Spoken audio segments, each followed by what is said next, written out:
আসসালামু আলাইকুম রহমতুল্লাহ। আজকে আমরা আমাদের খামার বাড়ির নিরাপত্তার জন্য বেড়া দেওয়ার চেষ্টা করি। তো আমরা শুরুতেই আমাদের যে একটা টিউবওয়েল রয়েছে বাড়ির দরজার, এই দরজাটা পাবলিক সকল সর্বসাধারণ ব্যবহার করার কারণে এটা বাহিরে রেখে আমরা বেড়া দেওয়ার চেষ্টা করি, যেন মানুষ সবসময় পানি নিতে পারে তাদের প্রয়োজন অনুযায়ী। এবং আপনারা দেখতে পারতেছেন আমার এই হাতের ডান পাশে একটা বেড়, এবং বেড়ের অপর পাশে যে বিল্ডিং এর শেষ সীমানা আমাদের যে গরুর খামারটা করতেছি, এই শেষ সীমানায় টোটালটা হলো যে পাশে আমাদের বাড়ির খামার বাড়িটা। তো আমরা এই যে পাশে ওই পাশটা যেহেতু আমরা গরুর খামার করতেছি, ওই পাশটা এমনিতেই আটকে যাবে, কোনো মানুষ ঢুকতে পারবে না ভিতর থেকে।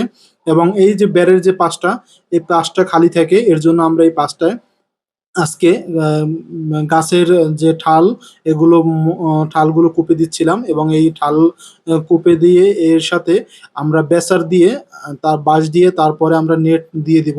আর এটা হলো যে আমার বাড়িটার পরে যে জায়গাটা রয়েছে, এই জায়গায় কিছু আম গাছ, আমবুল গাছ, এরপরে আপনার পেয়ারা গাছ, কমলা গাছ এবং বিভিন্ন ফলের গাছ রয়েছে।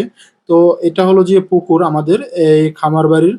এই পুকুরটা এখন পর্যন্ত আমি ব্যবহার করতেছি না, এটা আমার এক কাকা ব্যবহার করতেছে। তো এই যে কান্দি, পুকুরের এই কান্দি বরাবর একদম ওই যে মাথা পর্যন্ত, এটা হলো টোটালটা আমার এই খামার বাড়ির প্রজেক্টটা। তো এটা আয়তনে অনেক বড়, যার কারণে আসলে আমি ছোট মানুষ, অনেক বড় একটা উদ্যোগ নিয়েছি, অনেক বড় একটা প্রজেক্ট নিয়েছি, জানি না কতটুকু সফল হতে পারি।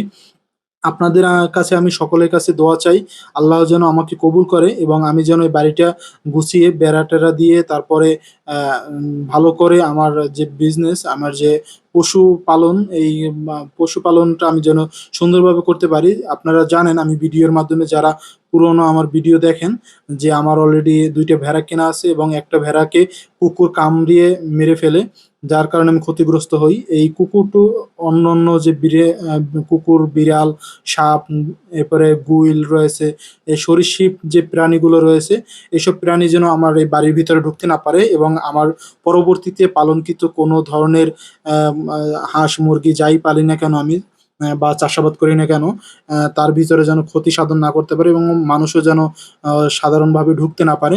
এর জন্য আমি এই যে আপনারা দেখতে পারতেছেন টোটাল জায়গাটা আমি নেট দিয়ে বাউন্ডারি করে দিচ্ছি।